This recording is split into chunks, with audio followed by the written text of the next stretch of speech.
காதல் கிளிகள் ரெண்டு ஜாடை பேச கண்டு ஏதேதோ எண்ணம் என் நெஞ்சில் உதிக்கும். நானும் நீயும் சேர்ந்து ராகம் பாடும் போது நீரோடை போல என் நெஞ்சம் இனிக்கும்.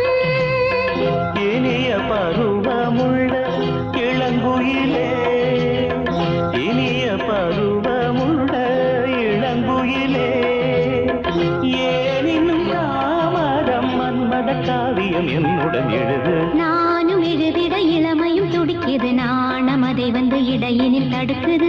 ஏங்கி தவிக்கையில் நாணங்கள் எதற்கடி, ஏக்கம் தணிந்திட ஒரு முறை தழுவடி. காலம் வரும் வரை பொறுத்திருந்தால் கண்ணீவள் மலர்கரம் தழுவிடுமே. காலம் என்றைக்கு கனிந்திடுமோ, காடை மனம் அதுவரை பொறுத்திடுமோ.